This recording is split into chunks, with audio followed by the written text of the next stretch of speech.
Today, I want to talk about your plan B to your plan A meal plan. Okay, I know it sounds really confusing, but let's talk about it.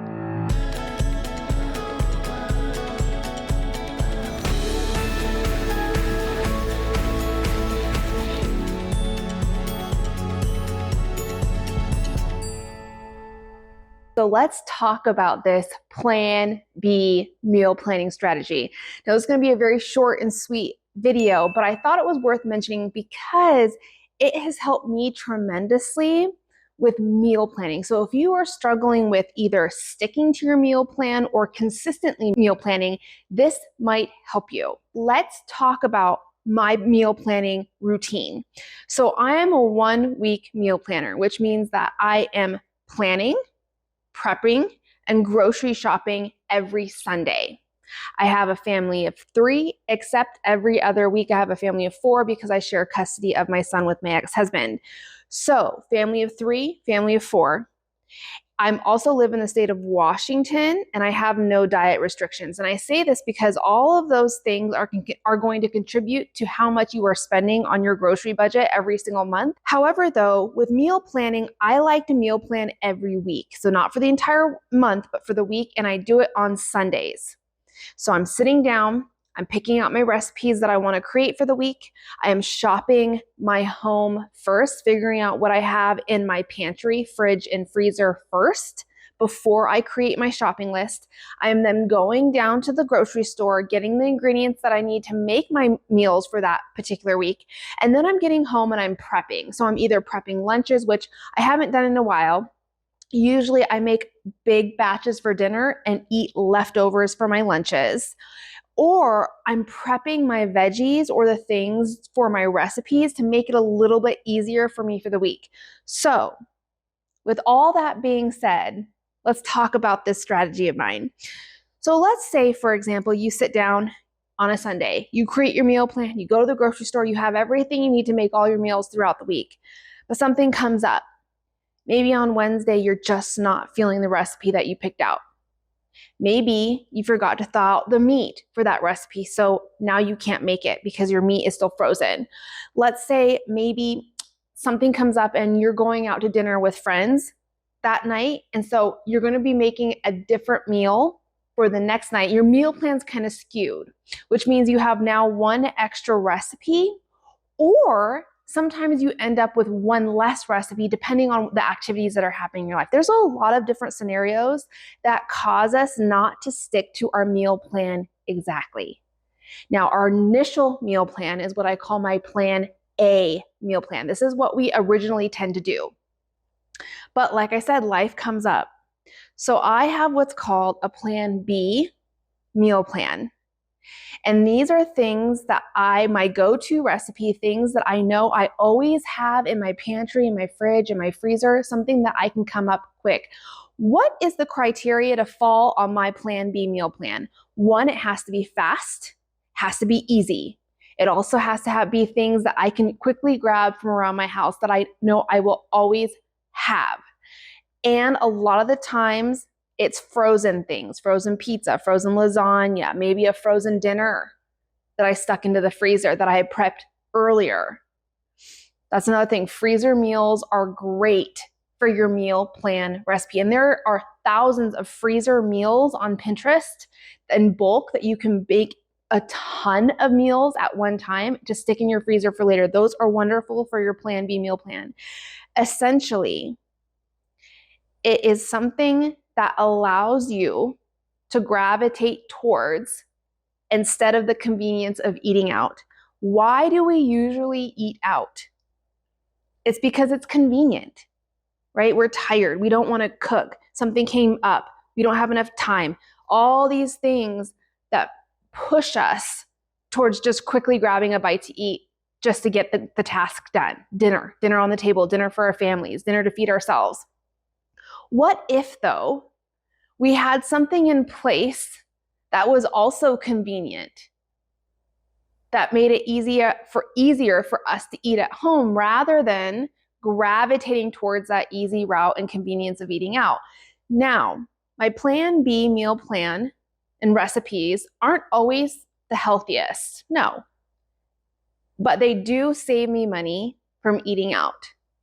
And probably the recipes I make and the things that I have on my Plan B meal plan, some of them are probably a lot healthier than what I would get doing takeout. So maybe sometimes not the healthiest option, right? When you get a frozen lasagna at the store, maybe that's not the healthiest option, but it does fix and solve our issue of convenience, which is one of the number one reasons why we eat out. So I'm going to show you a couple of different things. We did actually had to, and this is great too, if you don't have time to meal plan for a week, we had to do a make it work meal plan over this last week. And so we ate the frozen lasagna. I always have, here are the things that I always carry in my freezer for my Plan B meal plan. Frozen lasagna, frozen pizza, and power bowls. Power bowls are wonderful. If I don't make enough leftovers for one night of dinner, or we eat more than I expected and I don't have anything for lunch the next day, instead of eating out, ordering out, I use power bowls, and I'll show you what that looks like in my freezer. Here are the recipes that I make from things that are already in my pantry. I'll be showing you here in just a second. Teriyaki chicken, my 3-ingredient teriyaki chicken recipe. It's up on my website, thebudgetmom.com. It's amazing. Spaghetti, my go-to spaghetti. It's not a recipe. It's just a dump dinner from canned ingredients. But it's convenient. There things are in my fridge and I can get it done in less than 20 minutes, right? Fast, easy, things that I have in my pantry. Those are the criteria to get on my Plan B meal plan. So let me kind of show you my pantry and some of the things that I gravitate towards when I'm working out my Plan B meal plan. Okay, so we're just gonna head over to my pantry and I'm gonna show you. Okay, so this is real life, my real pantry. Probably not the cleanest at the moment or the most organized, but here we are. Okay, so if I'm doing, let's say I'm gonna do my spaghetti. So I always carry spaghetti sauce, which I like to use the Hunt's Traditional, or I really like this marinara. So I always carry probably 3 or 4 cans of this in my pantry. I always have pasta of some sort. So even if I don't have spaghetti noodles, I can use any other type of noodles. So I do my pasta, my spaghetti sauce, I do my marinara, and then I always have a can of tomato sauce. Now, my spaghetti does have a pound of ground beef as well. If I need to and it's frozen, I'll stick it in my Instapot. Then if we come over here, all of my different spices, I just like to carry these spaghetti spices. Just dump the packet in the sauce. That's it. That's my recipe. One meal done. I also have a 3-ingredient teriyaki recipe. You would obviously need some chicken of some sort, a meat, a protein of some sort, but essentially it's just teriyaki sauce, which I always have, and brown sugar, which I always have. And if we go back over here into my spice drawer, which is, I know, a little bit crazy, ginger. Now, don't even try to have me find ginger over here. Ginger. Always have that on hand. Teriyaki sauce, brown sugar, ginger. I do a 1-to-1 ratio. Maybe 1 cup of the teriyaki sauce, 1 cup of the brown sugar. Boom. Put in a little bit dash of ginger. That's my teriyaki sauce. I dump it over my chicken. I bake it at 350 until the chicken's completely cooked. Dinner done. Maybe over some white rice, which is another thing that a staple that I always have in my pantry. So that's 2 meals that I gravitate and go towards. Now let's go over here to my freezer. So frozen fruits, frozen meats. But if we go down here, these are the power bowls that I love to grab. They're affordable. they're actually not bad for you. They got 310 calories, 5 grams total sugar, which is something I'm always looking at, is that sugar content, and great protein.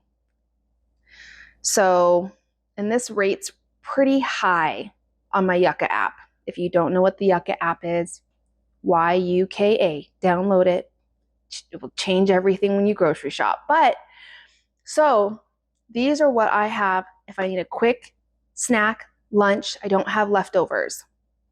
Now, this is my freezer out in my garage. We have a second freezer because usually we are buying bulk meat either from Costco or buying half of a cow. But you can see I always have at least one frozen pizza on hand. That's another go-to that I like to do. So there are all other things, obviously, like lasagna. The Costco lasagna is frozen. Awesome. Awesome for your meal plan B. So how do you start this plan B meal plan? The first thing we're going to do is just grab a piece of paper. I want you to think of 3 recipes that you can make today, right now, with what you have in your pantry, in your home, in your fridge, in your freezer. These are recipes that you know, okay, most of the time, 95, 97, 99% of the time, I have here on hand in my house, things that I can grab quickly.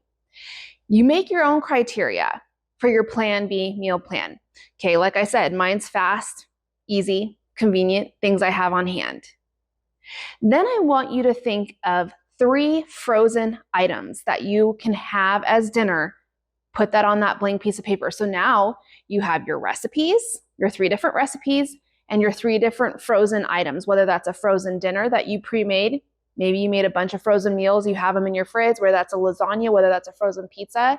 I mean, we all have our own food values, but 3 frozen items dinners that you can put on that piece of paper. So now you have 6 total recipes. You're gonna meal plan like normal, right? Get your plan A meal plan done. Meal plan like you normally would, whether it's weekly, whether it's every 2 weeks, whether it's monthly. And then on those days, when things come up, life happens. We don't want that recipe. It doesn't sound good right now. An activity come up. We don't have time. We didn't thaw out the meat. Whatever happens, life happens, right? Then you have your 6 dinners, your plan B meal plan to go to and say, okay, what can I do tonight? Have that backup plan ready to go. So instead of the convenience of eating out, we're replacing it with the convenience of eating here at home with what we have and what we have created for ourselves. And that is the plan B strategy for meal planning that I have utilized, I would say probably the last 2 years, and it has helped tremendously. If you found this video helpful, please like it and don't forget to subscribe.